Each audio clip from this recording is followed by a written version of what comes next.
Hi everyone, welcome back to Growing Up in Scientology. Today's interview is with Travis Mcgee. Travis is the brother of Marcus Sawyer, who I did an interview with a couple weeks ago, and you can find that on the channel. And Travis is from Louisiana. One thing I think people are going to find interesting about this interview is it helps answer the question how people get drawn into Scientology. In Travis's case, he was not born into Scientology. He did not grow up in Scientology. His parents did not get into Scientology before he did. And he got in at a young age. He got in his 20s. And we're not talking about a long time ago, like 10, 15 years ago. A lot of the stories that we hear are from people like myself who grew up in it or got into it when their parents did, or got into it 30, 40, 50 years ago before the internet was a big thing and you could just easily find out the truth about Scientology with a click of a couple buttons. But in Travis's case, it's kind of a perfect example of how someone even today in the internet age could get into Scientology. And so that's why I think this interview is particularly interesting among other reasons. Very shortly after getting into Scientology, Travis joined staff at the Mission of Baton Rouge in Louisiana. A mission is like a miniature Scientology organization that it can only deliver a certain amount of services. And not long after that, he went out to California to help open up a new mission. Travis's job at the mission was bringing in brand new people into Scientology. And in this interview, he goes into some fantastic details on and what a typical example of doing that looks like and how they did it. This is the first time Travis has spoken about working for the Church of Scientology, and so for those of you who've been watching Scientology for a while, this will be new. I think you guys will enjoy hearing his story as much as I did. Quick plug before we begin. If you're not already in the Supporters of Leah Remini Facebook group, I would definitely suggest checking that out.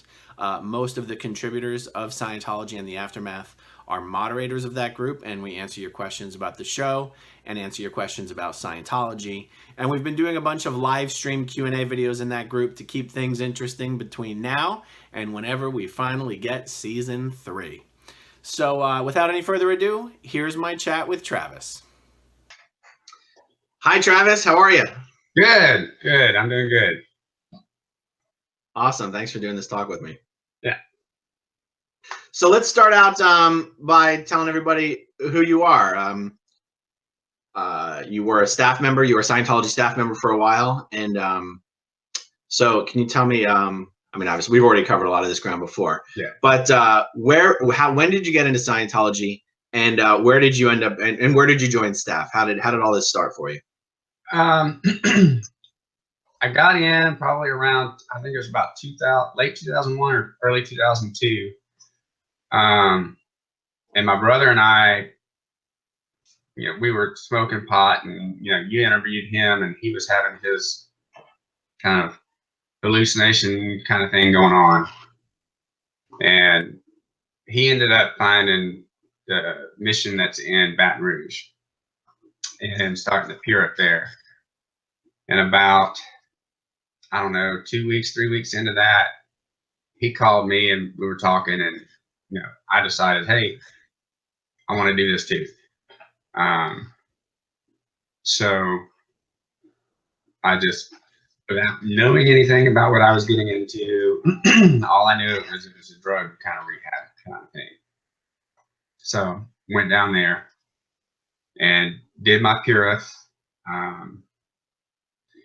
And when I got there is when I was kind of introduced to the fact that this was Dianetics and Scientology.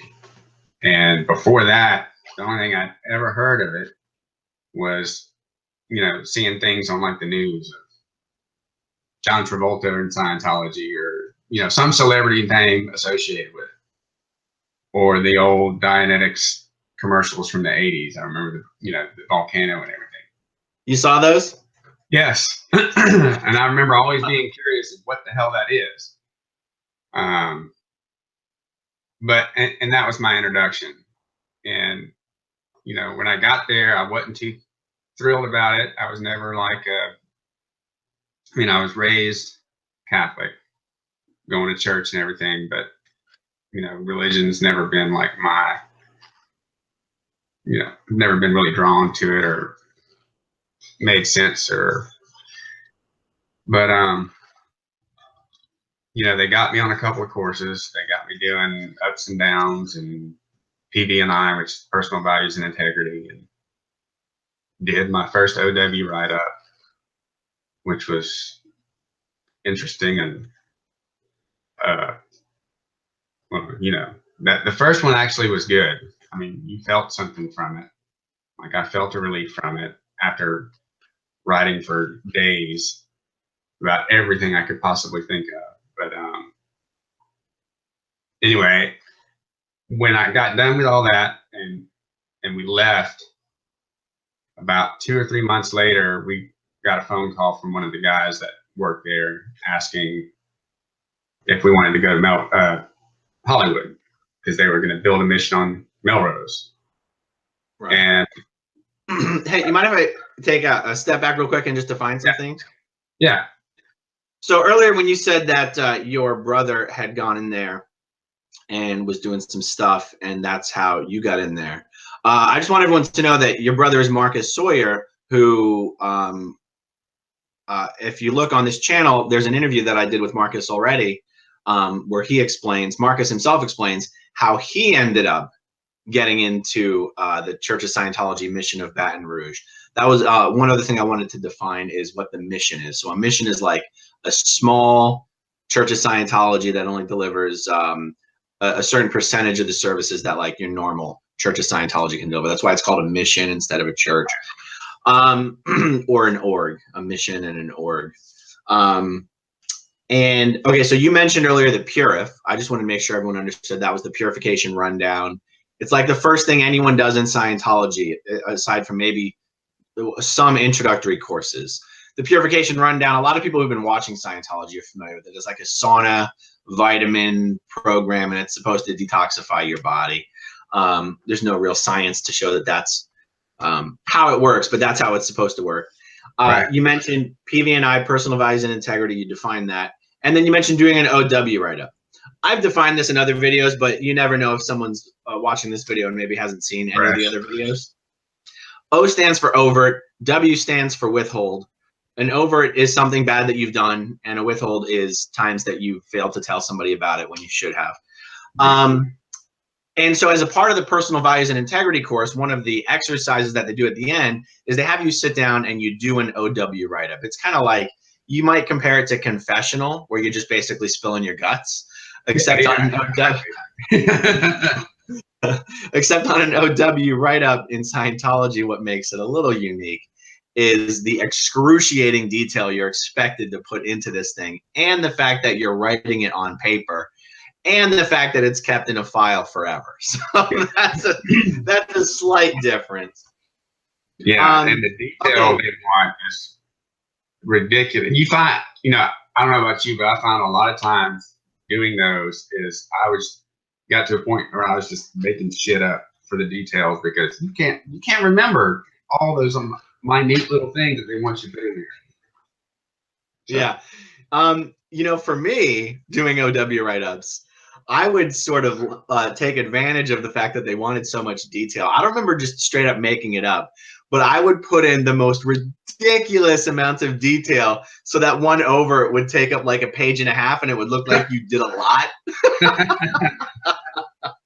Because when you finish an OW write-up, if you go in and you've got like 2 or 3 pages, they're like, come on, please.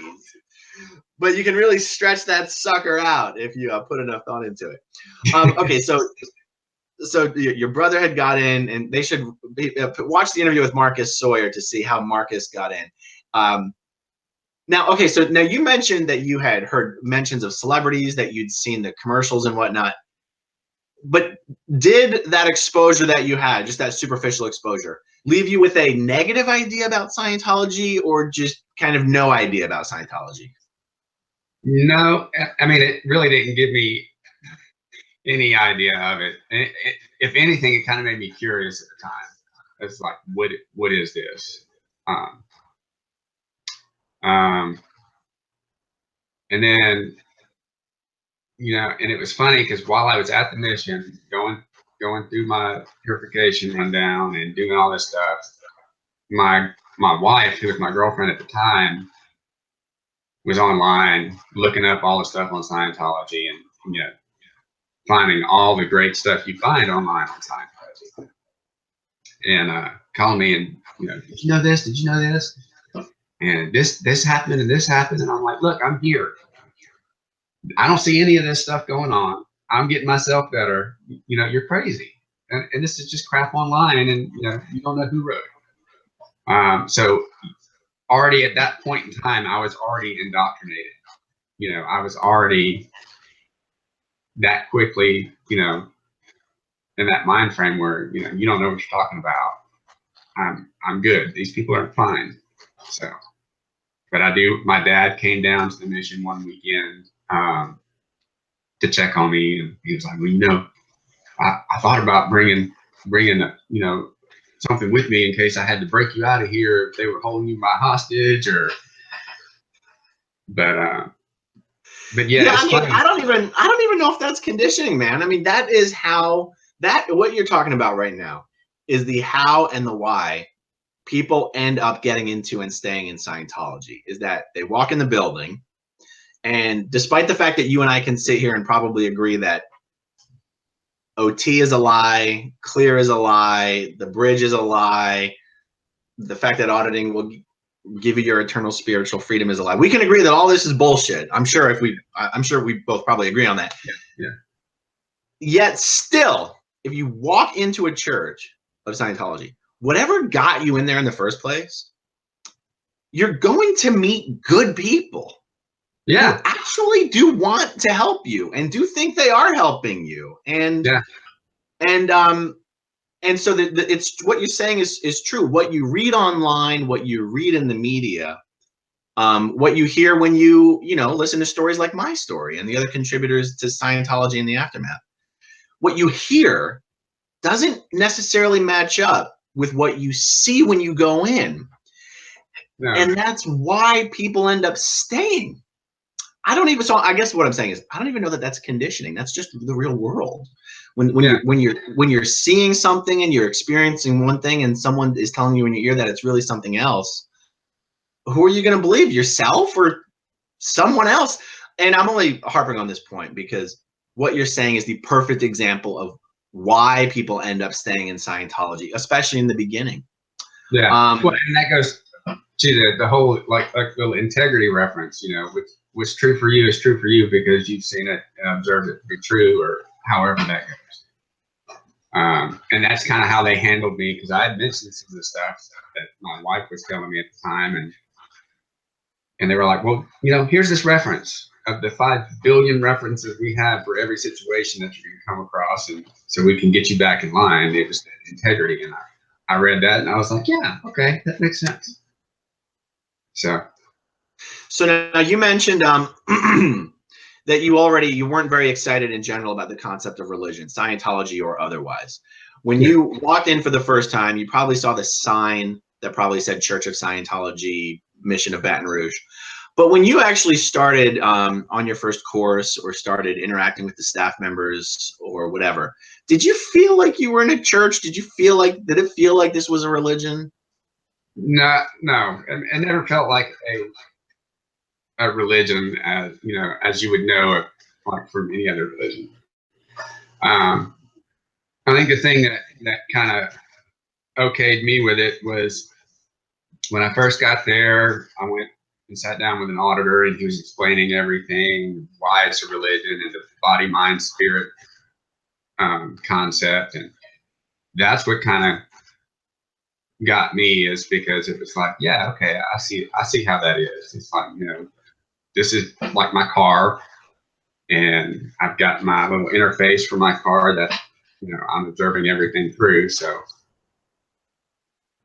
that kind of made me okay with the whole situation, because that was the first time anything kind of religious made real sense to me.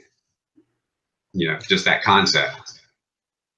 So you're talking about the Thetan mind body concept, right? Yeah. The Thetan being Scientology's word for the spirit, and the mind being not your brain, but your mind.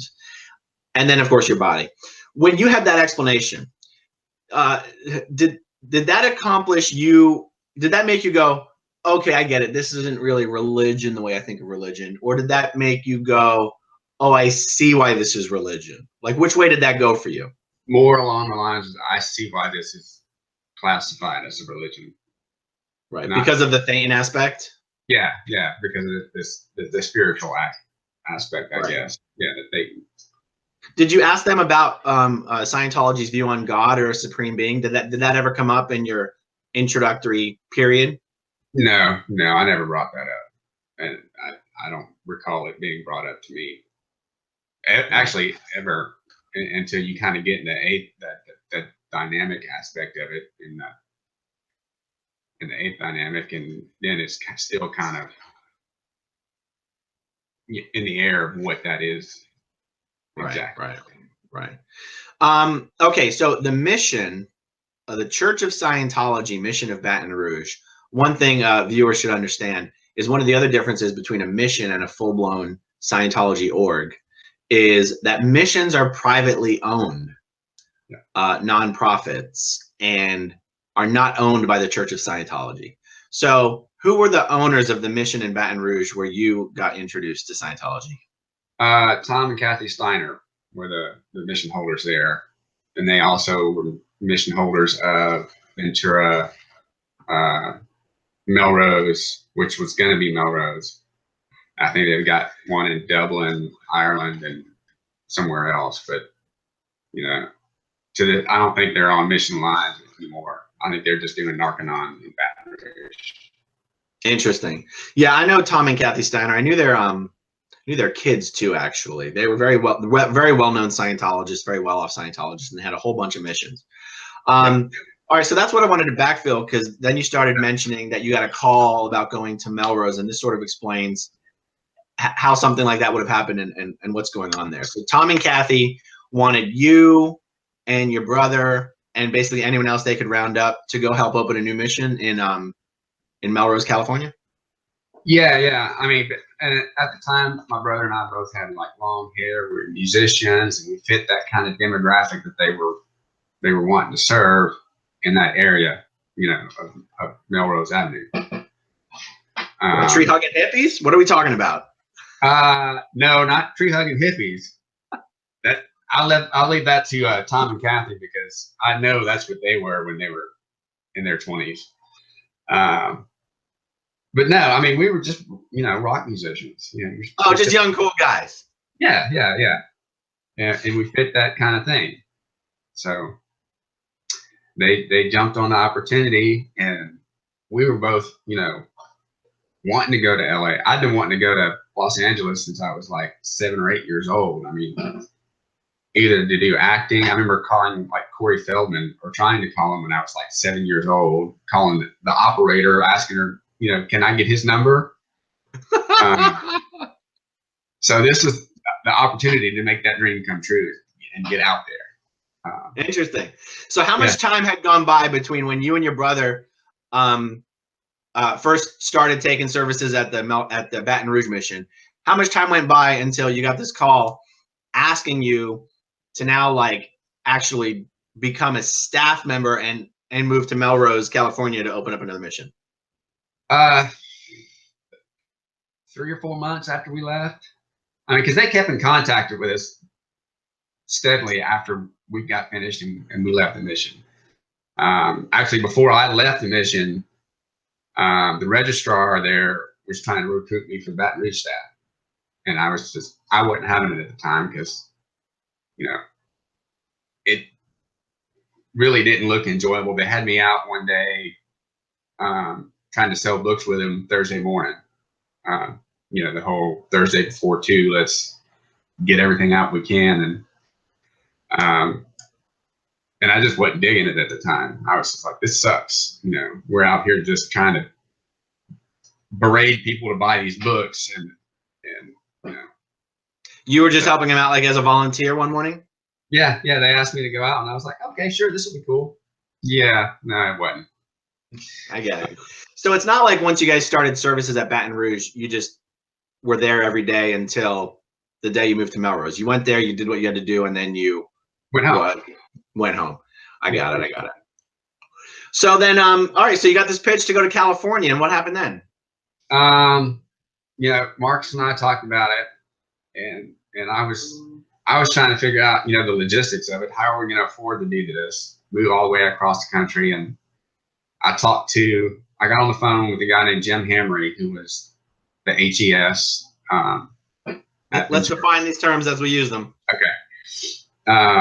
Shit, see if I can remember what HES, Hubbard Executive Secretary or HCO Hubbard Communications Office Executive Secretary. So let's just describe it as the person over recruitment, ethics, registration, and selling books and auditing. It's the executive over all of that.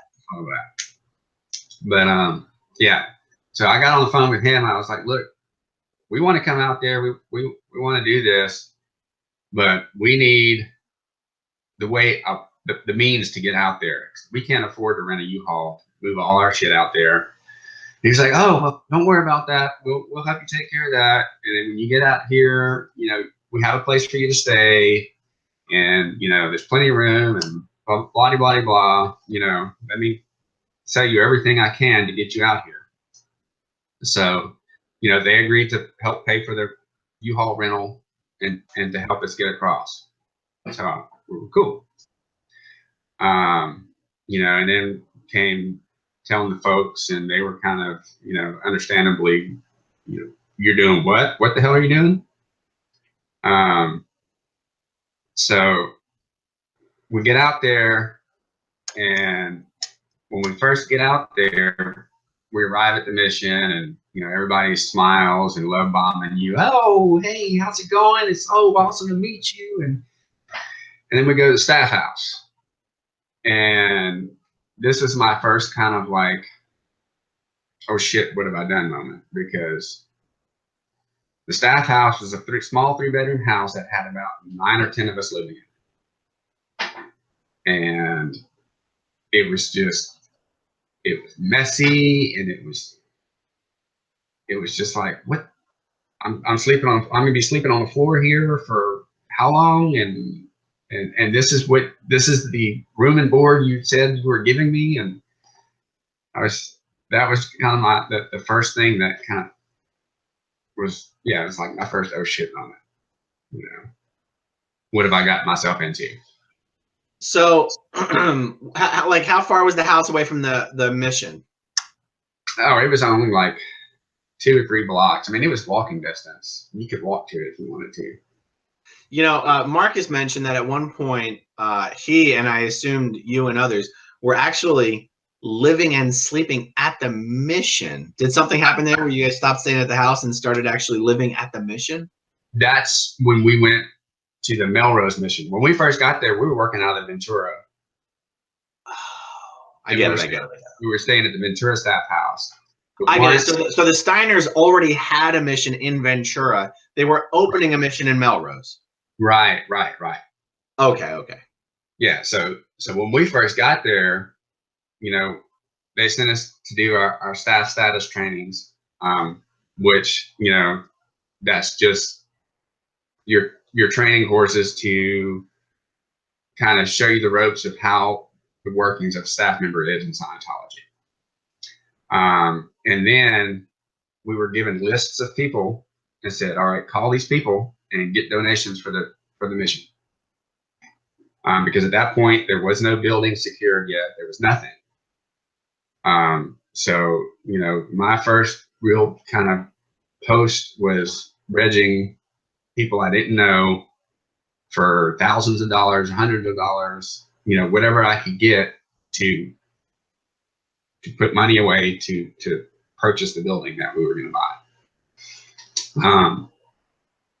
Which, you know, I've never been a salesman. I've never, you know, prior to this, never done anything like that. So it was like, it was crazy. It was crazy. You know, this 22-year-old kid asking people for like $5,000 to donate that didn't know me from a hole in the ground. And, you know, and you get people on the phone. Well, I already gave, you know, $1,200 last month and $500 the month before that. Where am I going to get this? And we're like, and you tell that to your seniors, and they're like, well, make it happen. Do they have another credit card? Can they make a loan? Or and I'm sure you're familiar with cycles like that. Yeah, yeah. So how did that go? I mean, how much success did you have raising the money? Well, I mean, I don't remember the exact dollar amount we raised, but I know it had to have been at least like 1.2 million. Wow. Over the whole thing. Because we eventually started doing, the girl that bought the mission package, and the mission package is like, just everything I think you need to start the mission as far as materials and all that, was an actress by the name of Rachel Miner. And so she bought the mission package for the Melrose mission? Yeah. She was the one that CC regged her. I think CC and Tom and Kathy Steiner regged her for this. And she's the one that bought the mission package. Right. So CC is the celebrity center. And Rachel Miner is, well, she's an actress, but I think she's best known for being married to Macaulay Culkin. Yeah. And so once we kind of established, comm line or communication with her and her friends, we were able to put on these huge parties, and which were basically big reg parties. I mean, we had live bands there and everything, but we were getting a lot of donations via that way. But once we got the building, I think Marcus and a guy named John Jones went out there, and he was an electrician. He was also on staff. So Marcus was helping him get all the electrical lines run, and at that point sleeping on the balcony on big piles or things of insulation, like the insulation goes in the wall. Well, they just flip it over on the paper side, put their sleeping bag on it, and sleep on the balcony on Melrose Avenue. It's like the RPF, right? That's like what the RPF would do. Yeah. And then when I got out there to start helping, that's where we slept. We slept on the balcony, and we'd get up to construction workers that were like doing drywall and stuff inside, and I'm sure they were looking at us like, what the hell are you guys doing? It's amazing they didn't call the police to escort the vagrants off the property. All right, so let me ask you this. You mentioned before that moving to California was something you'd always wanted to do. Getting into the entertainment industry, something you always wanted to do. It sounds like that's kind of what motivated you to say yes to what you're being asked to do. Your first what the hell moment is when you show up to this crap hole unexpected, basically sleeping on the floor of this house. Yeah. So tell me, so what happened during that first what the hell moment?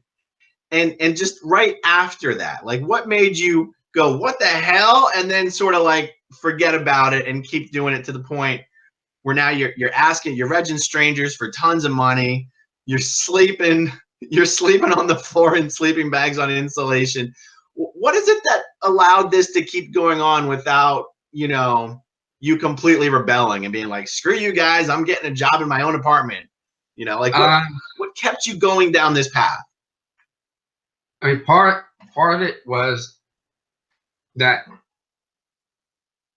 I had success, I guess, with, the Purif. Because I did. I'm not gonna bullshit. I mean, I've been drug free since that time. There were things that happened on it that, I remember I worked at a water park from the time I was 14 till I was 20. And there was a period of 2 or 3 days where that whole sauna room reeked of chlorine, and then my sweat was, it made our eyes burn because it was just, and so that kind of reaffirmed that, whatever this is works. And then I remember, going into an auditing session, and it wasn't for anything like any huge auditing action. I think it was like just OW correction or something. But, you know, I came out of there like bright-eyed and grinning from ear to ear and feeling good. And I was just like, okay, well, you know, so far everything I'm doing, it seems to be working. And so, you know, I can deal with this other crap that's kind of on the side that kind of bothering me, but, you know, I think it's kind of worth going through that for this. And I think that's kind of what kept me going for a long time is, you know, I would feel like I'd had like these wins that they call, and, you know, and when I weigh it one thing to another, you know, I'd lean more towards the success of it than the shit I was having to go through on the other side. You know? I get it. I get it. So even though at this point you've done the purification rundown, you felt that helped you significantly, and so it seems like it sort of whets your appetite for this promise of, you know, you're surrounded by people telling you that this whole bridge to total freedom is the greatest thing ever. When you have these little wins and successes at the lower levels, it absolutely reinforces this idea like, oh shit, all these guys can't be lying. This must be some really serious shit. Yeah. Did you already have some sort of inkling or some idea of this magical state of clear and OT and these amazing superhuman kind of things that people hope to accomplish? Had that already sort of crept in? Yeah. But by the time I was in Ventura, yeah. Because, you know, you get there and you see all these posters on the wall. And then, you know, Tom and Kathy. Tom was OT8, and he always seemed like bigger than life, you know, especially his personality. And then you read, like, I don't remember if it's the AO magazine that comes out, the Advanced Org magazine. Yeah. But it always had these, you know, OT stories. And you read them and you're like, oh, I couldn't find my keys, but I just thought where they were, and oh my God, they were there. Or, you know, these stupid stuff. But when you're kind of looking for a reason, or you're looking for an answer, or what this really is, and you read it and you're like, oh man, that would be awesome, you know, and to not have my own reactive mind, and to be clear, and to be able to remember everything flawlessly, and blah, blah, blah, you know, it sucks you in, and it's something you want to get. And because I remember even right after I just left, still wanting to have that, you know, actually for a while after I left. But yeah, they always, you have that carrot dangled in front of your face the entire time you're there. And it's like, yeah, just you know, the question comes up all the time. How do people put up with all of this shit? When you hear stories like abuse in the Sea Org and stuff like that, and the living conditions, and it's like, hey, it's not a matter of what will you put up with, it's a matter of what wouldn't you put up with. Yeah. I mean, you're looking at your eternal freedom, you know, your eternal salvation, and you know, you're gonna, by that point, you're gonna do anything and put up with anything to achieve that, or to get that, or, you know. Yeah. Now I know this is just a small example, but I want to stick with it for a little bit. So, so we just covered how people will put up with untold amount of abuse or hardship because of the concept of the greater good, or the concept of sacrifice and helping others. But you also have this contrast of, you have Tom and Kathy Steiner, who are very well-off people. They own many missions. They make really good money. They have a staff housing for their Ventura staff. How do you reconcile the fact that they're clearly, at the time, how did you reconcile the fact that they're clearly making a lot of money? They're clearly, you know, people of means, and yet you guys are sleeping in sleeping bags on the floor in insulation. I understand, obviously, why people put up with hardships, but how did you reconcile why that hardship was even necessary. Is it something that even crossed your mind? It really didn't, but I mean,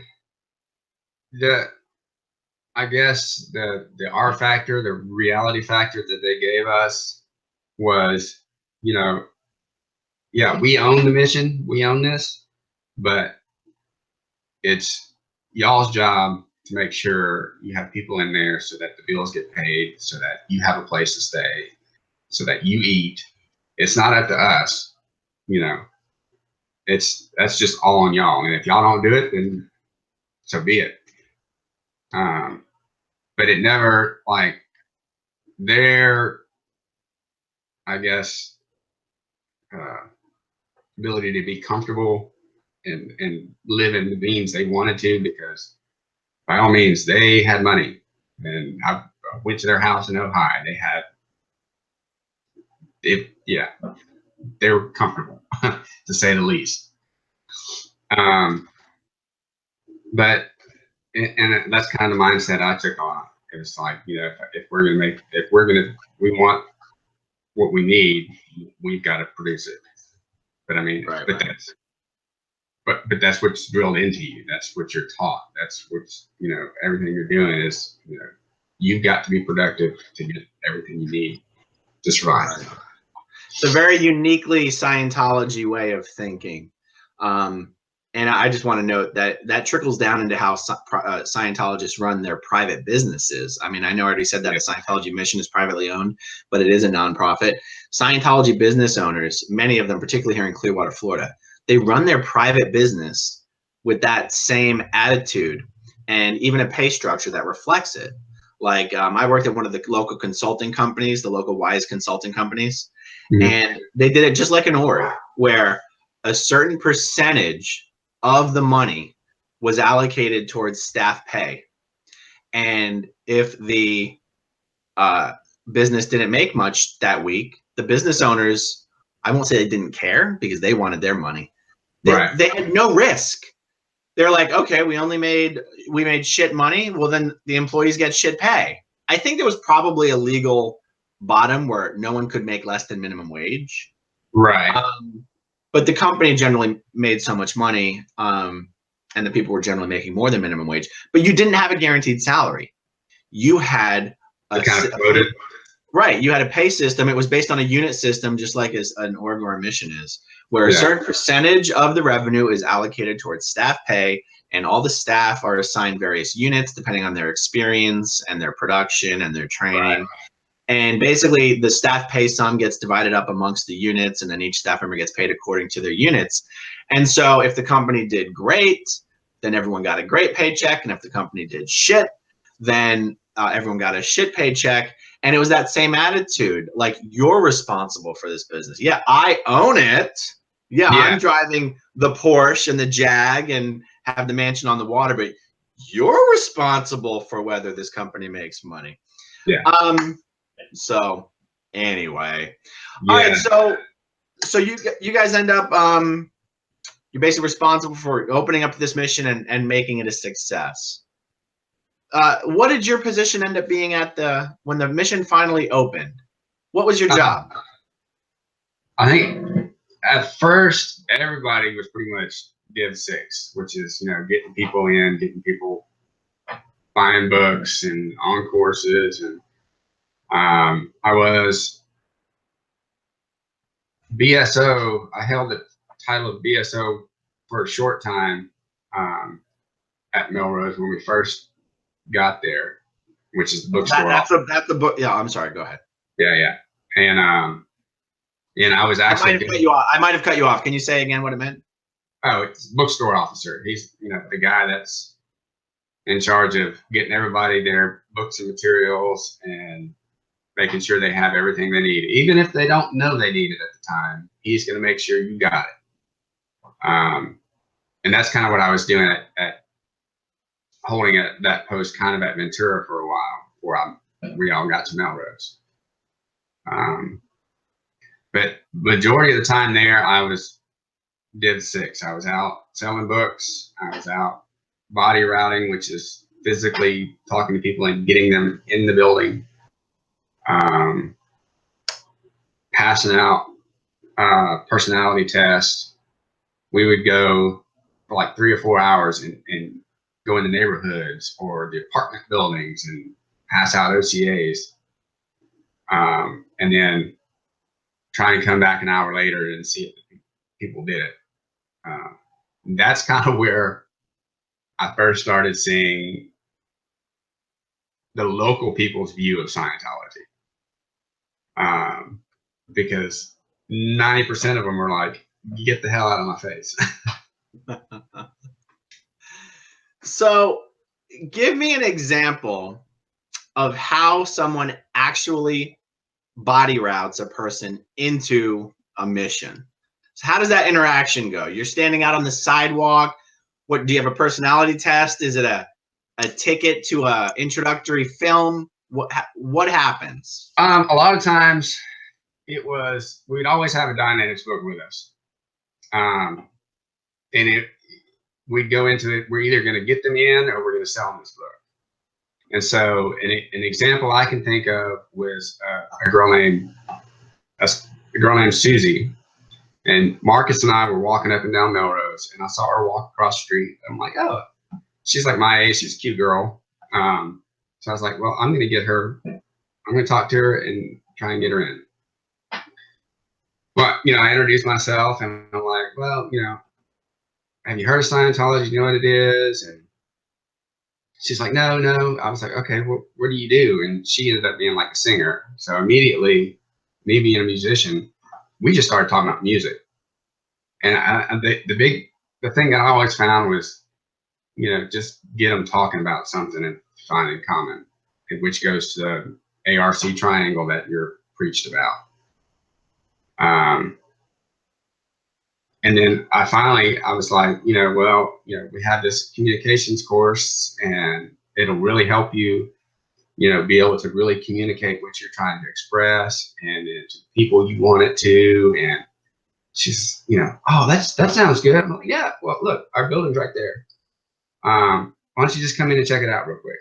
And that's kind of how it always went, is you were able, for the most part, to get people in. Now, how long they stayed in after that, when you go in the building, you see pictures of Ron everywhere, or a big bust of Ron, and that turned a lot of people off, because this is like, he's almost got this deity kind of,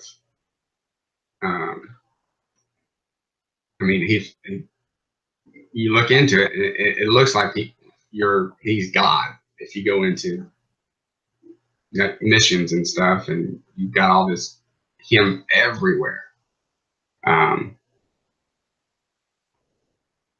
But yeah, it was fairly easy to get people in, certain people in. With using her as the example, though, let's say you're talking to her about the music and whatnot, and you tell her about the communication course. What do you say? Come with me right now to the mission to sign up for this course? Yeah, well, yeah. I never said sign up for it, but I was like, well, come with me, and we'll go in right now, and you can check it out. And I think you should do it. I think it would help you greatly.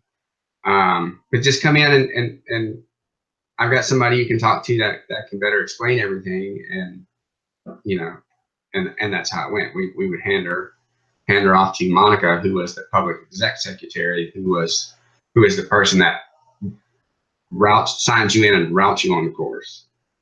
And so are you guys, when you're doing stuff like this, are you close enough to the mission that it's just a short walk, or are you convincing people to get into a car with you and go back to the mission? No. Most of the time it was just within like 4 or 5 blocks from Melrose, from the mission. Because that was our daily thing. I know I clocked about 10 miles a day just walking up and down Melrose Avenue. And got to know every shop owner within those like 6 or 7 blocks. And but that's what it was. It was never drive, say, hey, get in the car, we'll get in the car with you, and you come. And so at this point, also, you're approaching people dressed just casually, right? You guys don't have any uniforms or churchy-looking attire or anything like that? No, no. I mean, we did have a staff shirt. And it was just like a little black shirt, and it had like the Dianetics insignia and Scientology insignia just right here. But unless you really kind of looked at it, you weren't sure what it was. Right. So it wasn't popping out or anything. Right. Okay, so you mentioned before that most everyone at the mission was in Division 6. Division 6 is the part of the Scientology organizing board that just brings new people into Scientology. You mentioned that you were the BSO, the bookstore officer. What did was that what your post? What was like your final main post that you spent the most time doing? It was Div 6. What was your post in Div 6? I don't remember exact. I mean, basically all I was doing, I was selling books on the street, and by the time I left, and body routing people in. Okay, so public contact, the public contact division is the one that makes first contact with brand new people. And then, so public contact is 6A, and then there's public servicing, 6B, that actually delivers the introductory services. And then there's 6C that's supposed to get other Scientologists to bring in other Scientologists. So other than the PES, did you have a senior other than the PES? No. Okay, no. So you were probably the 6A. You were probably the 6A secretary, the public contact secretary. That's my guess. Does that sound right? Yeah. I mean, it was when we first opened the doors, it was just chaos for a long time because nobody was ever properly hatted. People would be shuffled from one post to another post to another post. The only thing that stayed consistent was our auditor and the ED, the executive director. Those were the two posts that never changed. Everybody else was like, well, we'll try you here. Okay, well, you're not working here. We'll put you here. Oh, well, you're working okay here, but he's not working. But nobody was ever. Was this just like a Dianetics book 1 auditor, or like a professional auditor that uses the e-meter and delivers? Yeah. She was a class. She could audit up through clear. So was that like a class 5 or class 4, or I don't remember. At least class 5. Yeah. But just one auditor, right? Yeah, just one. Yeah, full like class auditor. We had like a book 1 auditor. I can be a book 1 auditor in like a week, right? So yeah. I know this was a while ago. Well, what year are we talking? I want to say it was 2002 to 2004. 2004 is when I finally left. So 2002, that's when I joined the C organization. So this isn't ancient history. No. I just want to point out to everyone listening, Scientology claims to have millions of members. Yeah. Los Angeles is supposed to be the largest concentration of Scientologists in the entire world. Melrose was a mission owned by 2 of the most well-known Scientology mission holders, right in the middle of the greater Los Angeles. Yeah. And they've got one auditor. Yeah. One auditor. That's what I was tipped to be by the time I was, when I left, they had me on a tip to be a trained auditor. Right. So a tip is a technical individual program, and it's the series of courses you're supposed to do to get trained for whatever your next post is going to be. Right. Okay, so how much money was the mission making a week? Do you know? No. I want to say, I think we had a week, on average, it was probably around 25. But I know we had a couple of weeks that were, somehow we managed to pull out like 50 grand. So 25,000 a week. I'll tell you, I was on staff in Philadelphia from 93, 94 to 2002. And So Philadelphia is the only church of Scientology in the entire city of Philadelphia, but also pretty much in the entire, not only state of Pennsylvania, but the entire tri-state area, New Jersey, Delaware, Pennsylvania. So you have one church of Scientology servicing that entire area. Philadelphia is in the top 10 largest cities in the United States. If Philly Org made $20,000 a week, they would have been fucking thrilled. Yeah. Well, So it kind of shows. Yeah. Well, Well, go ahead. What? Marcus may be able to correct me on this. I'm just going off the top of my head. No, that's It okay. may not have been that much, but you know, this is 13, 14 years. I know, you know, we made enough to stay afloat and to get our $20 paycheck a week or $25 paycheck a week.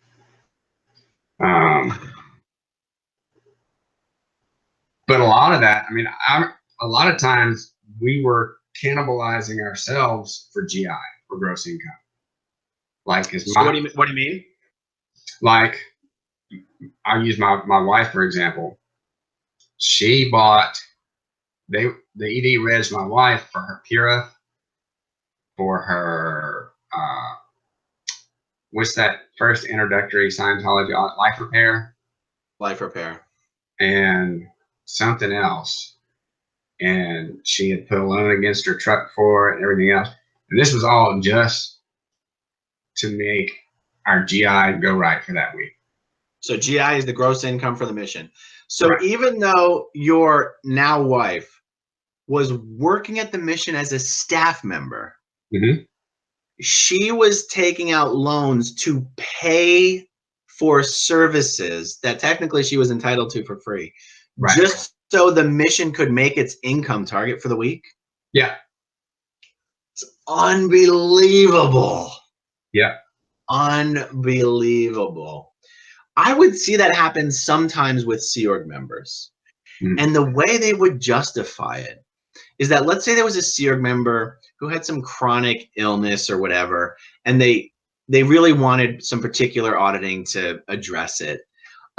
Except as a staff member, there's not really a bunch of auditors lying around to audit you. And so what they would do is, if this person had money, they would say, yeah, of course you're a Sea Org member, but if you pay for your auditing, you'll be able to get priority service just like you're a public. So that's what you can get auditing in the HGC, just like a professional paying public. The HGC is the Hubbard Guidance Center. That's just what they call the department where all of the auditing is delivered. And so you'd have Sea Org members during their study time showing up to the HGC to go in session with an auditor as a paid public, and the org would count it as paid delivery. They would count it on their statistics. Oh, yeah. And it just never occurred to me that this would happen in missions. How did you guys? I don't know whether to ask either. How were you convinced to do it, or how did you agree to do it? Go into debt to help the mission make money? Because I mean, it was the greatest good. We were helping the mission out. We were helping ourselves out to get paid, even though, you know, in hindsight, paying $5,000 to get $20 is a hell of a deal. But yeah, and then like my brother Marcus, you know, I think he paid like $35,000 total to get all his auditing up to through his drug rundown and TRs and objectives and all this stuff, that he never took delivery on any of it. They never delivered anything.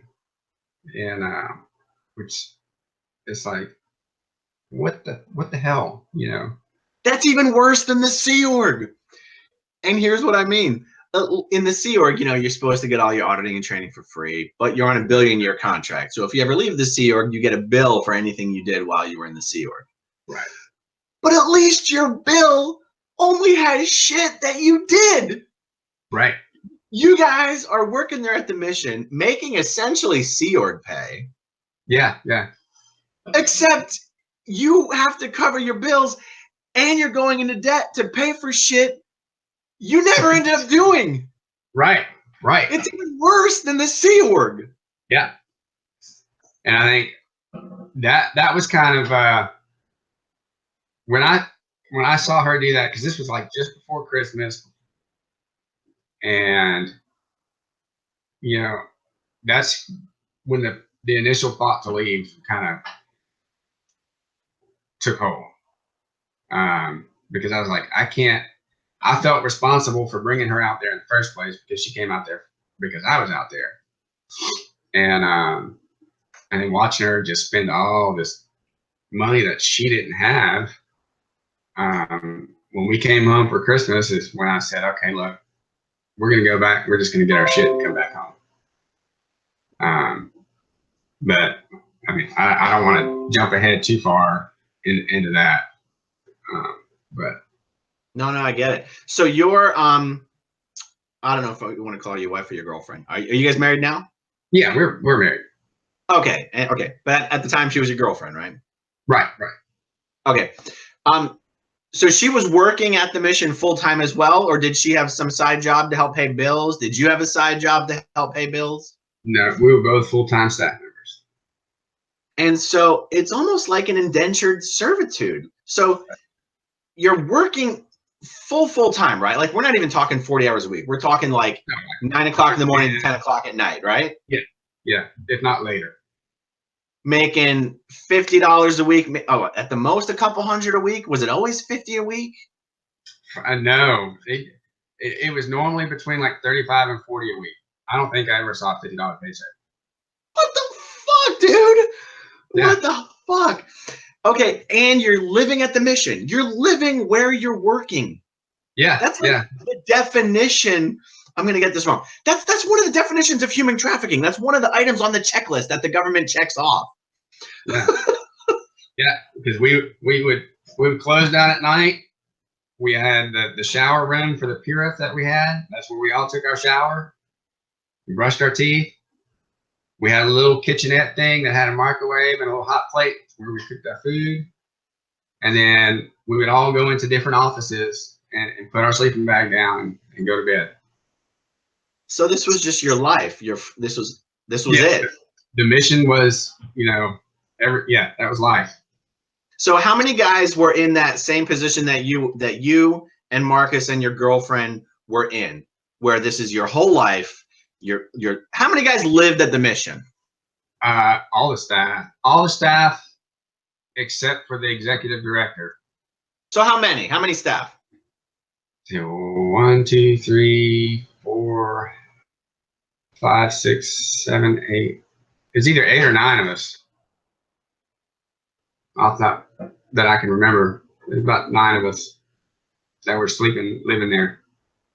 We had a thing where it just froze, and I'm gonna fix it in the edit. So let me ask the question again and then answer it again, because I'm not sure I heard. Fuck, did it just freeze again? All right, here we go. Okay. How many other people how many staff were living at the mission? About 9 of us. And the only one that didn't live in the mission was the executive director, because he had a house somewhere else. Wow. Yeah. So how long, when you went out there, did you sign a 2.5-year contract to work at the mission? Yeah. How long did you end up staying there? How much of your contract did you serve out before you were like, this is not working? About 1.5 years of it, almost 2 years of it. And then that's when that's my wife and I said, we're going. And I'm surprised I made it that long. What was your folks and your family saying to you during this time? Did they know what life was like for you? Were you lying to them about it? Oh, no, they had no idea exactly how life was.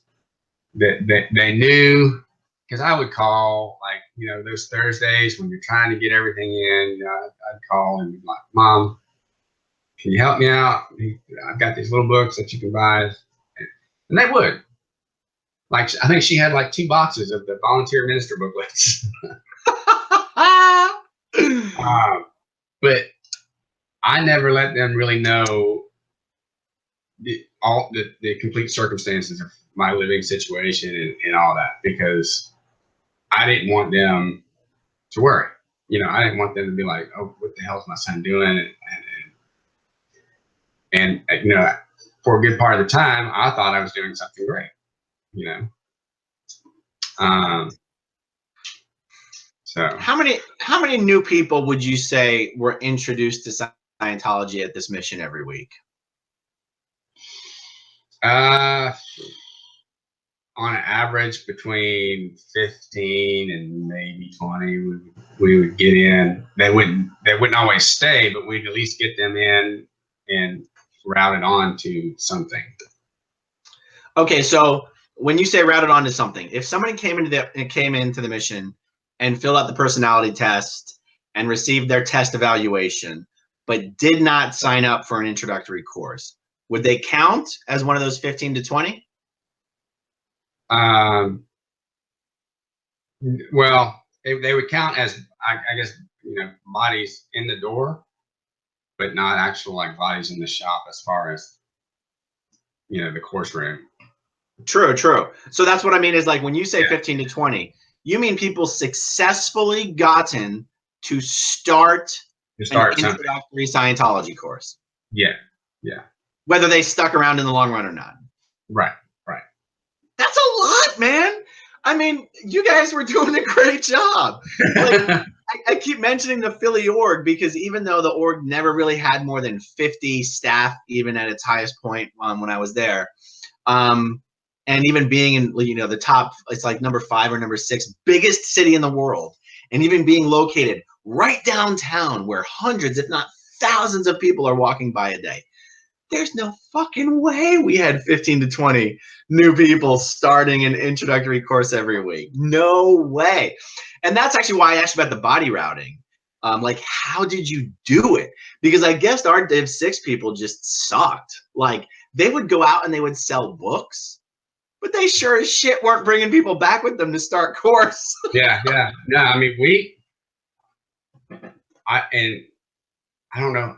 I really don't know how we did it. I know Marcus was really good at it.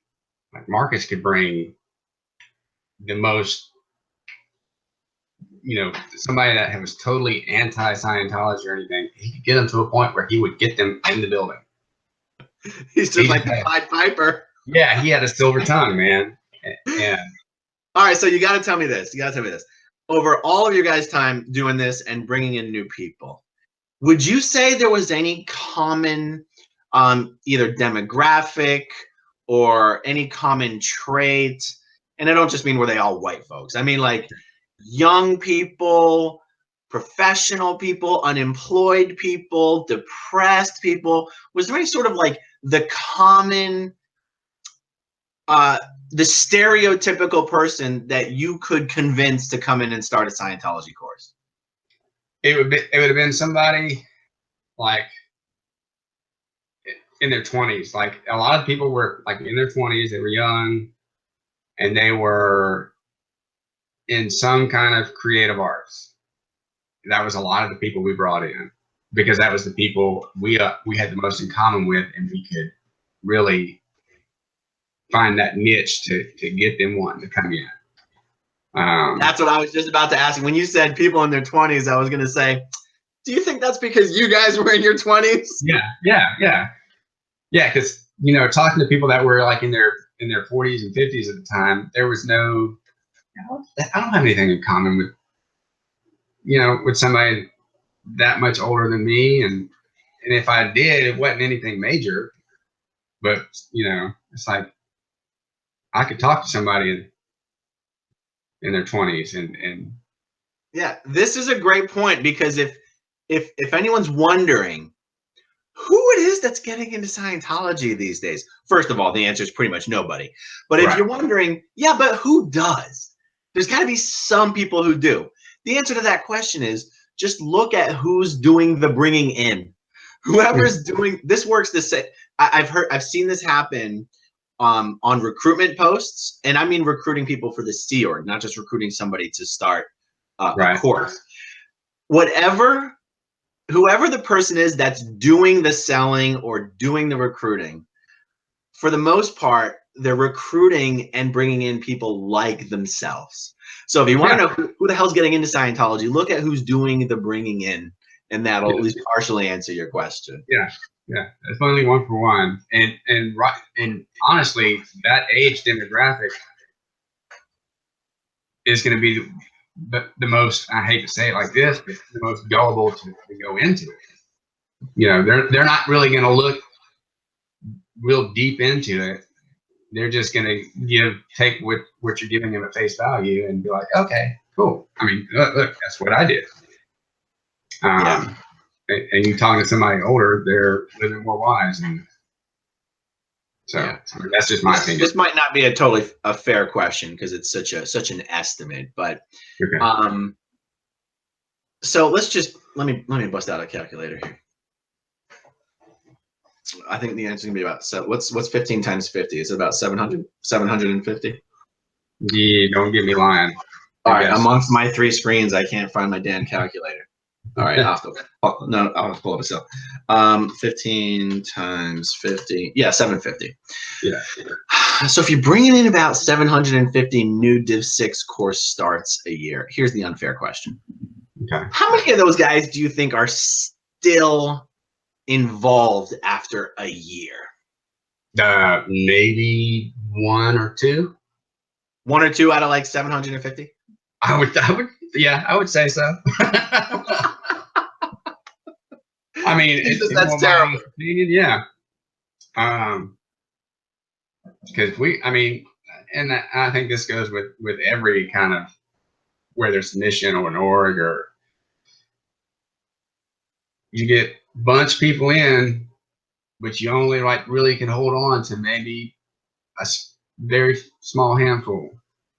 But yet the church will still count those other people as they're still counted as Scientologists. Yeah. So what was my next question there? Did you ever get involved in when someone came in, took services, and then left? Did you ever get involved in trying to get someone back in who had already sort of drifted off? Yeah. And my first experience with it was in Ventura, and I was asked to go with a girl named Monica and another guy on a recovery cycle. At that point in time, I really didn't know what that was. But it was really odd because we went and we drove to this lady's house and knocked on her door, and they were like, well, hey, you haven't been in the mission lately, and we want to see what was going on, and why you haven't. And in the back of my head, I'm like, this is fucking crazy. She doesn't want to be there. She doesn't have to be there. Why are we're pretty much harassing this woman to come back in. And then or phone calls. I've made phone calls to people that they give us a list, and well, these people haven't been in a while. Why don't you call them and find out what's going on and see if you can get them in. It's like cold call sales. You don't know what you're stepping into, who this person is. All you got is the name and the course they've done. So you're like, hey, Mr. So-and-so, this is Travis over at the mission. And, I see the last thing you did was your ups and downs course. Did you have any? Did it go okay? Did you have any wins from it? Why haven't you been back? And, you kind of feel like a tool almost, because obviously if he wanted to come back, he would have come back. Right. I feel so I feel so bad for the people who had to do that job that you're describing. Yeah. I've said in other videos, or at least in conversations with people, that there's so many ways that I kind of lucked out and dodged bullets in my time working in Scientology. And one of the ways is that I never had to work on any of the posts where I was selling Scientology or selling books or recruiting staff members. I never had to do it. And even though my job was to deliver the courses, right, in the back of my mind, whenever someone came in, like to do a course, because I was delivering the major courses, not the introductory courses. Right.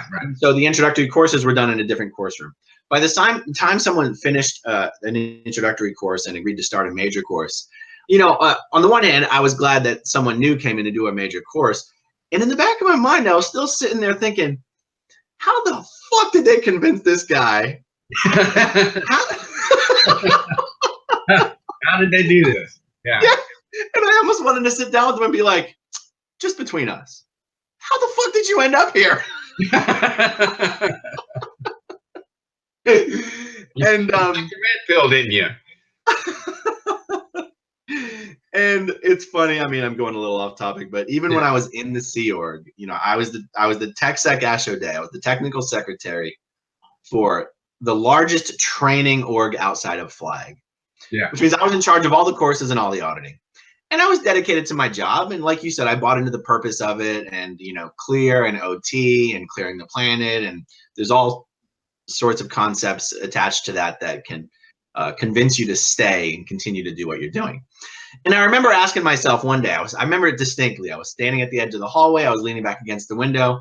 And I was like, if I wasn't in the Sea Org and I was just a public, would I take the time out of my day and the money out of my pocket to come in here and read books in a course room, being harassed by a course supervisor to find my misunderstood words? Fuck no, I wouldn't. No. There's no way in hell. I'm like, I can read books at home. Why would I come in here, fight traffic, deal with people asking me for money, deal with the supervisor bugging me to look up misunderstood words? I mean, even as a SEERG member, I had that cognitive dissonance of like, this is what I do every day, all day. And I'm pretty sure if the shoe was on the other foot, I would not be doing this. By the way, one word that you've used a bunch of times, cycle. I just want to explain to people. Okay. In Scientology, cycle just means start, change, stop. In other words, it means doing anything. Yeah. And it becomes a slang word in Scientology. Like if, let's say I'm busy at my desk and someone comes up and tries to talk to me, you might hear someone in that situation go, let me finish my cycle. I'm in the middle of a cycle. I'm just wrapping up a cycle. If a registrar is in an interview with someone to get them to sign up for the course, they call that a reg cycle, a registration cycle. If you're trying to sign somebody up for staff, they would call it a recruit cycle. Cycle is, I don't know, one of the most common words used in Scientology, but that's what it means. And it's one of those things because it's funny because it has no reason to exist. You'd be like, it's just as easy to say, I'm busy. Yeah. I'm in the middle of something. Okay, so you were talking about how all right, so everyone at the mission is basically full blast, getting new people in for services. It sounds like your girlfriend being asked to take out loans and go into debt, that was sort of the beginning of the end for you. How did the end actually unfold? What happened there? I mean, really, it happened when, that was a major contributor to it. And there were small things leading up to that. I remember being in an office one day because I wanted to get libs to go do something, which is basically trying to get a day off. And, my stats the week before for book sales were like I sold 28 books and I was up stat. And then this week I think I only had like 18 that sold. And so they were like, well, your stats are down. You can't go out and you got to do this and this. And I was in the office and she was the PES or my senior was, coming down on me and I had broken down in freaking tears. Like I was so stressed. I was so just, I was, I finally broke and was crying. I was in tears. I was tired. And we were made to sit and in an empty course room one night because our stats for the course room were down. So they made us confront the course room for 2 hours, and we just sat there and looked at an empty course room until we had some kind of cognition on how to get people in there and keep them in there.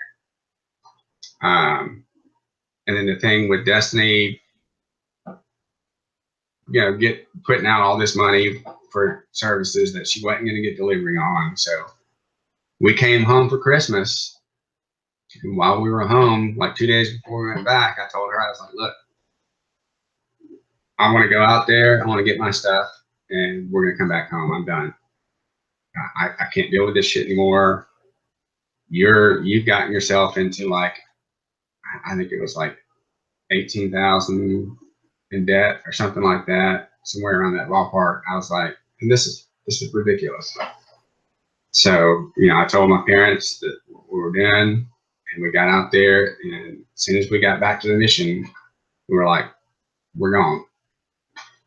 And at that point, you know, they talked to both of us for a short bit, and then they took Destiny to Ventura and had me staying at Melrose. So they separated you guys. Oh yeah, that was one of the first things they did when we got back and told them we were leaving. They separated us, and you know, they gave Destiny like a sec check and some other stuff while she was over there and talking to her. And the whole time with me, they were trying to convince me to stay. They were trying to tell me that Destiny was a suppressive person, and she's just trying to harm you and get you out of this because she can't see that help is good and blah, blah, blah. And if I leave, you know, something could happen to me. And, you know, one of the guys, Jim, told me about some guy that had left staff. And shortly after he left staff, got in a motorcycle accident and died. And that was because he pulled it in because he left something that was for the betterment of humanity. And I was like, you were fucking nuts. It was a motorcycle accident. You know, that could happen to you tomorrow.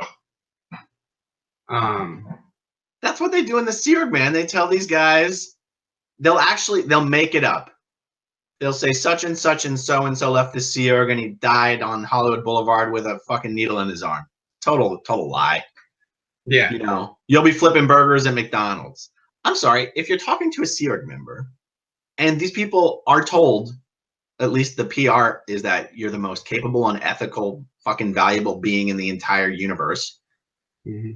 And you're like, then why are you telling me you would never amount to anything more than a burger flipper? Like, the cognitive dissonance involved is unbelievable.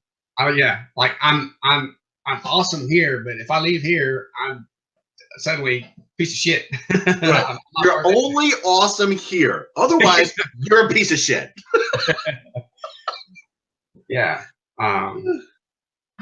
But you know, after I guess it was about a week, they had us separated, and I was like, you know, I played along for a little bit. I talked to him. I was trying to be, you know, civil, and you know, finally came to a point. I was like, I'm going to Ventura. We're getting a van, loading all our shit, and we're leaving. And then, you know, a lot of our stuff was in this. A lot of my stuff was in the garage of the staff house in Ventura. And a lot of Destiny stuff was at Tom and Kathy's house in Ojai. But you better believe when we went and picked our stuff up, Tom and Kathy had their little guy that did everything for them over our shoulder, looking at everything we took, making sure we weren't stealing anything. Never had a reason to believe we would steal from them before. But it was like, okay, well, now that you're not in this, you're some kind of criminal, and you know, it was wild how quickly you get the back turns on you. You know, you get to, and I was just like, wow.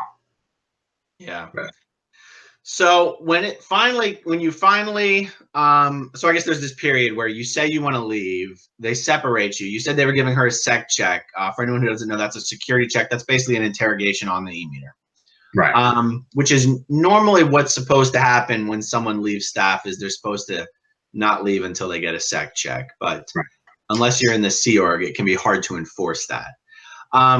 So eventually you guys are like, nah, we're leaving. Once you guys made it clear you weren't going to change your mind, was there a continued effort to prevent you from leaving? Like, do you know what I mean? Like, how long did that period last for? Where you said we want to leave, and then there's that period where they're actively trying to change your mind before they're just like, okay, fine, you can go. Until the day I said I'm going to get my destiny and we're leaving. But like, is it weeks or is it months? No, this was I wouldn't let it go on for months. It was maybe a week and a half at the most. Okay. But even then, we got everything loaded up and we stayed at a hotel the night before we hit the road to go back home. Did we freeze? I don't know. I heard we got everything loaded up and we stayed at a hotel. Yeah. And that night at the hotel, Kathy Steiner called me and talked to me for, I guess, about 45 minutes, trying to convince me, you're such a great guy. You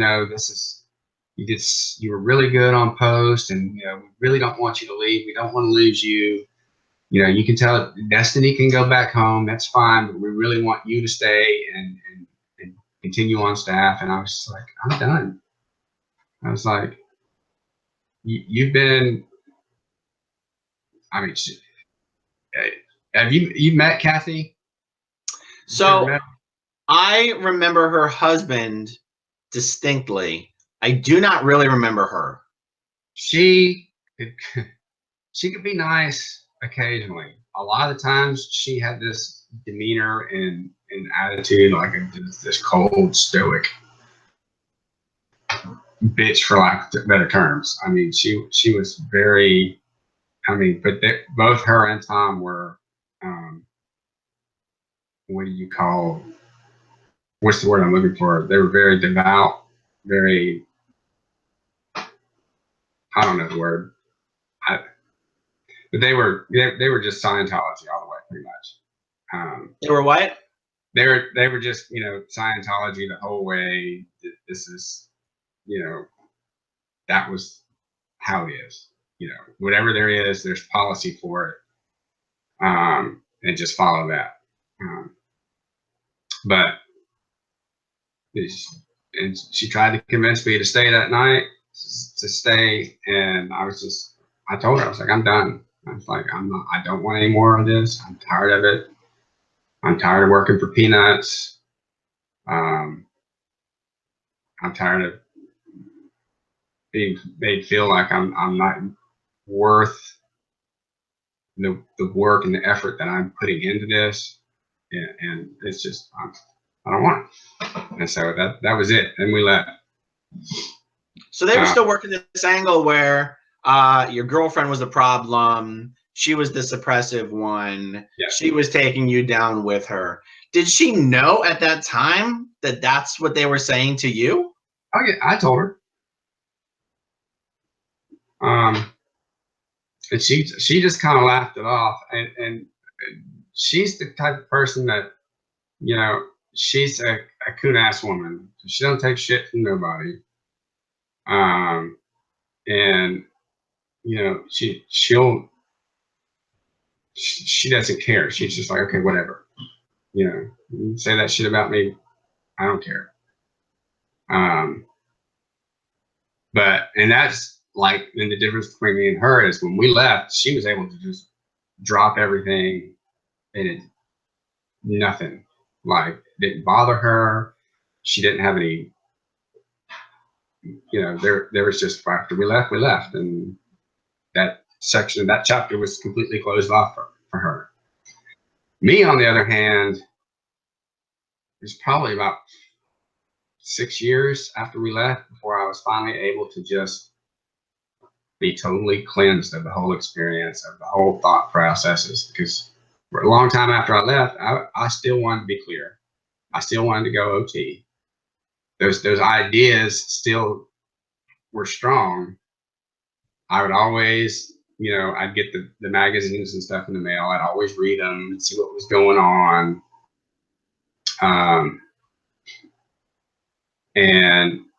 But I think a lot of it was, I signed this contract for 2.5 years and I agreed to it. And I left before fulfilling it. And I had this freeloader's debt.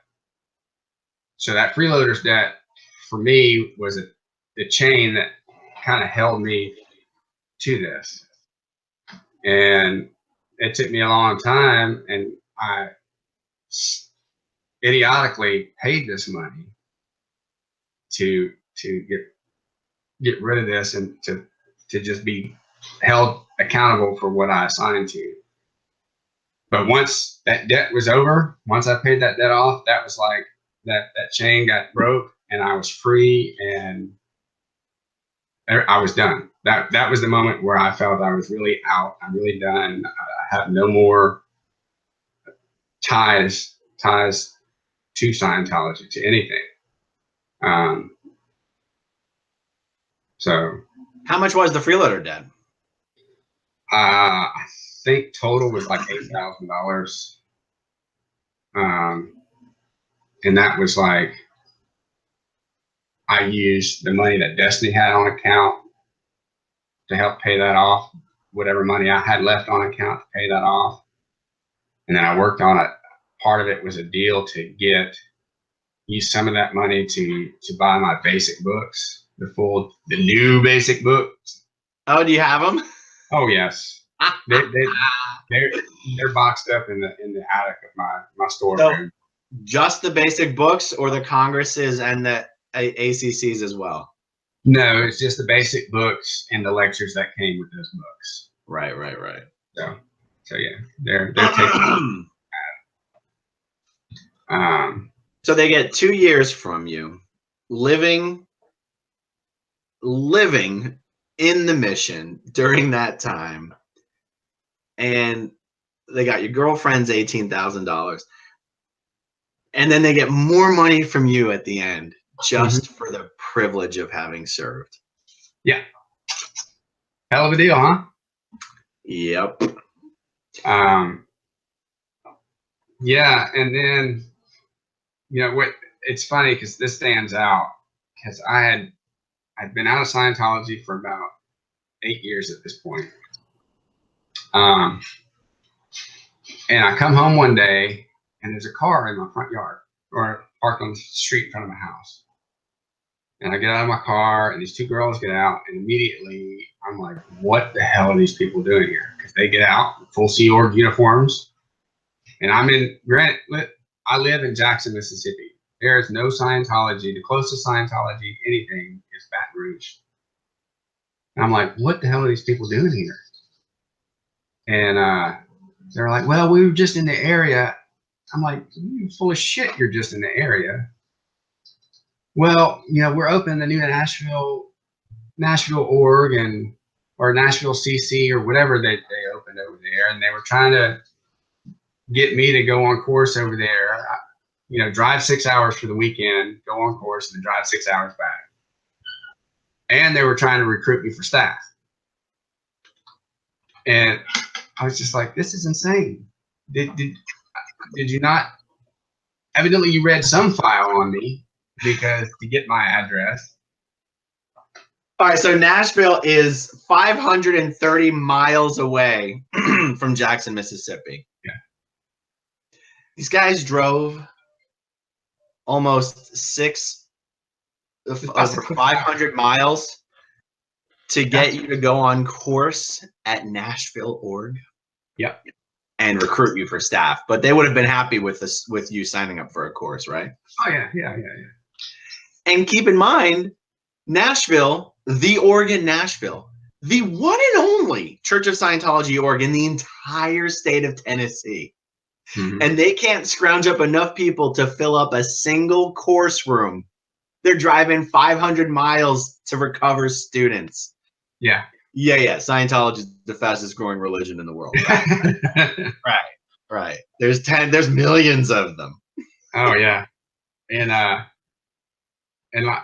before I talked to you on the phone a couple of weeks ago, like 2 days before that, I was called to be recruited for staff to the Silicon Valley org they're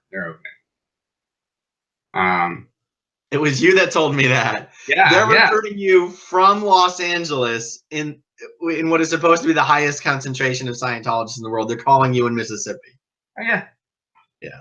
And he was trying hard. You know, I let him speak for about 15, 20 minutes because I was just entertained at the fact that they don't do any kind of research on me, that I'm not in the church anymore, that I blew staff. And they're like, yeah, you know, we're opening this org. It's be like right by Google and whatever else is right there. And, you know, want to know if you'd be on staff. I'm like, no. So amazing. But I think that this might be the end of those phone calls. I'm hoping. I guess we'll see. Yeah. I don't get phone calls, but I still get mail. Yeah, my wife started just stuffing everything back in their return envelope and sending it back to them. Yeah. It's funny because you could go, well, what's the harm in getting the junk mail? Who cares? But your postman thinks you're a Scientologist. Don't forget that. Yeah. That's what my mom was just telling me. Telling everyone in the neighborhood, those guys are Scientologists, stay away. Yeah, my mom was telling me when I got here, she's like, yeah, you know, let them know that. What did she say? Because she still gets mail here, and she's like, I don't want them to think I'm a Scientologist, and they don't stop sending that shit. Yeah. You partially answered this question I was going to ask. I was going to say, you said it took you about 6 years to let go of a lot of the stuff that you were holding on to, and the question I was going to ask is, well, what is it that allowed you to let it go? I was going to ask you, what were the things you were holding on to, and what allowed you to let it go? Was the answer just paying off the freeloader debt, or was there more to it? No, I mean, really what it came down to was a lot of it was paying off the freeloader debt, because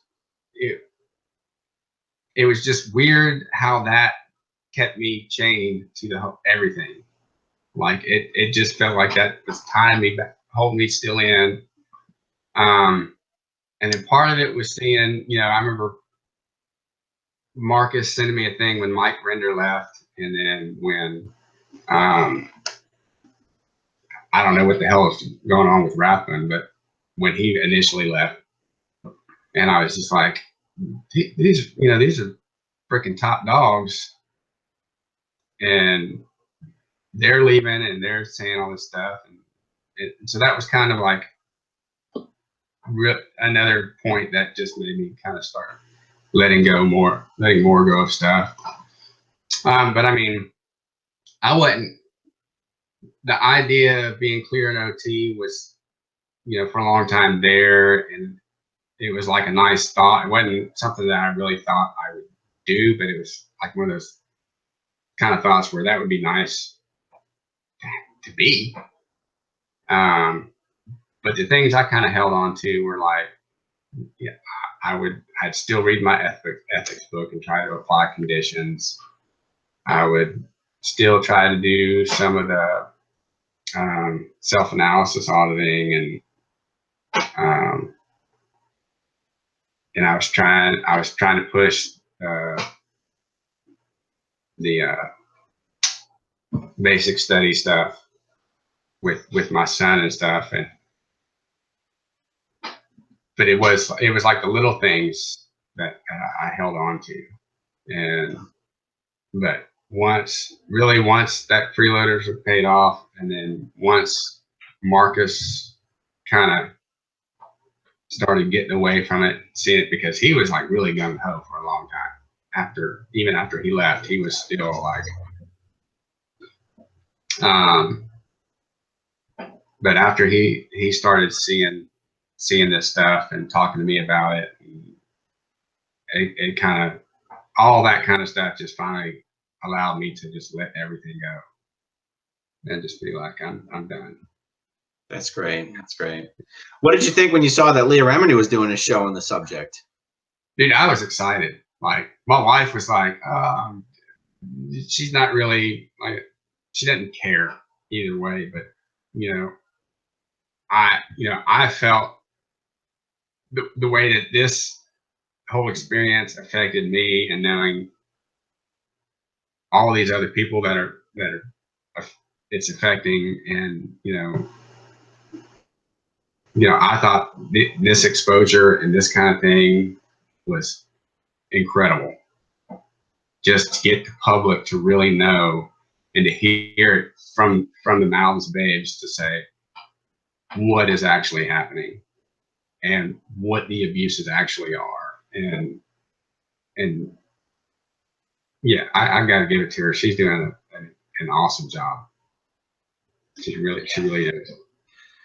I mean, even they did not expect the kind of reaction, response, and interest in this show. Like, when she started the show, it was something she wanted to do. She knew she had this opportunity. They told her, we want you to do a show on Scientology. You can do it however you want it. And she had an idea for it. But it's one thing to have an idea for a show and a story that you want to tell and stories that you want to tell. They never dreamed it was going to be as successful or to elicit the kind of reaction on behalf from the public who have never had anything to do with Scientology. One of the things A&E has said about this show is they've never had the level of social media response to any show on A&E before. Like, it just shows you how these stories resonate with people. And I think these kind of abuses, or the way people get brought into Scientology, the way they're convinced to stay, the way they're convinced to stay by appealing to the best parts of them, right? Yeah. I think it resonates with people because Scientology is not the only organization that all high control groups control people the same way. And that's one of the things I found amazing when I started studying more about them. Even regimes like North Korea, like all of these high control groups control people in the same way. Yeah. And I just think even the people who haven't been in Scientology, a lot of them have situations in their life that they see what these other people are going through, and it resonates with them in some way. But it really has been quite something. Have you seen all the episodes, both seasons? Oh yeah, I've seen them all, and it's I know what I went through, and I didn't go through nearly what some other people went through. And they're my daughter, who's 8 years old, was in the front room with me watching, or playing with her toys, but I was watching the show, and I'm trying to remember who it was. It was the show where the girl's mother, what was her name? After she saw the episode of her daughter, it was Chantal Dodson, and her mother is Romina Nunley. Yeah. And listening to her mom talk after, about after her watching it, and then it had me in tears. Like, I was, and my daughter is like, "Are you crying, Dad?" I'm like, "Yeah." She's like, "Why?" I was like, "Well, long story." I was like, "But it's just something very, that's something very special, to have happen, that reconnection." And I think that's, I don't know. I mean, I'm get kind of choked up just talking about it, but it's just incredible, the power. We didn't even speak anything about disconnection, but that whole policy, even though they say it's not a policy, I saw that thrown around all the time. My buddy, I don't know if you talked to Adam, that Marcus was telling you about. He was on staff at Ventura. But they gave his mom that ultimatum. You either disconnect from your son, or you're out of Scientology, or you can't do anything out, you're done. And I think that's one of the biggest atrocities of the church. I hate that I've brought this kind of emotional tone level down, but it's one of those things that it's heartbreaking to know that people are ripped apart like that. Yeah. It's stuff like that where the church is just destroying itself by doing things like that. Not to minimize the destruction that's done to the individuals involved, but the church makes its own enemies. It creates its own bad PR. Yeah. It's responsible for the terrible image it has in society. And there's that saying, I forget who made the quote, if something can be destroyed by the truth, then it deserves to be. Yeah. And to me, that's what's happening with Scientology. I know Scientologists want to get butthurt that nobody should dare say anything about us because we're doing such great shit. Well, if telling the world about what happens in Scientology, then that's kind of your fucking fault. Yeah. Yeah. So I'm glad that you guys came through all that, and I'm glad that you guys stuck with it. Now, did your girlfriend move out from Mississippi out with you to LA? Were you guys together, or did you meet her in LA? No, she moved out back from Mississippi because I went out there first. I was out there for about 2 or 3 months before she got out there. Okay, so you guys were already knew each other in Mississippi. You're already together in Mississippi. Yeah. And what's funny is, she was, like I said, when I was on the Pure, she was looking up all this shit online about how bad it is and everything. And then she started reading the books right before I left, and then called me up. And she's like, "Well, I want to go out there. I'm kind of seeing some of this stuff." Little did we know. Do you look back on it now as with regret, or was it lessons learned? Was it an adventure? How do you look at it? More as lessons learned and an adventure. I don't know if it was an adventure that I would have liked to have had. I learned a lot. I learned a lot about myself through this whole process. I've learned really not to take everything at face value, because at that time that's what I did. I didn't really look into what it exactly was going on. And when I saw things that kind of seemed off, I didn't really question it. I was just like, oh, well, that's just how it is. And I learned really how to push myself to get things done that otherwise I wouldn't think I could do. And I think that's the biggest thing I took away from it, was being able to push myself to get through things in order to get what I need to get done. Right. That's interesting. Because you'd never done any sales stuff before you went out there, right? No. Do you do any sales stuff now? No. I work for telecommunications now, which is, again, something I didn't have any experience with. It was just, it kind of presented itself. But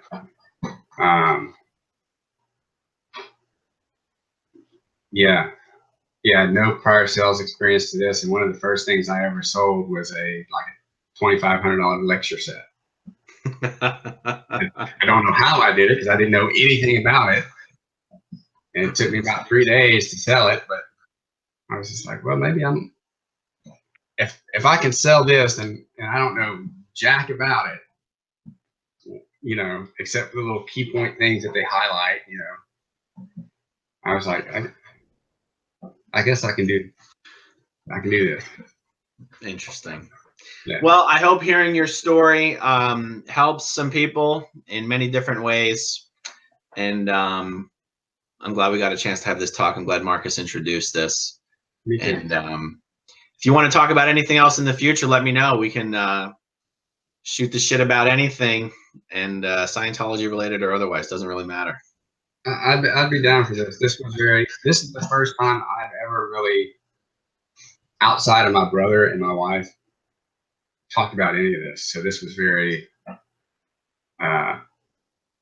freeing or cathartic, or like just being able to get that out. Like, I feel a lot better. Like, I hope people enjoy it, but I think this is more of a selfish thing for me to just be able to unload, stuff that. Well, all right, that's great. I'm glad you had the opportunity, and it's been a real pleasure. So thank you, everybody, for watching. I hope this has been helpful, and we'll talk to you soon. Thank you, Aaron.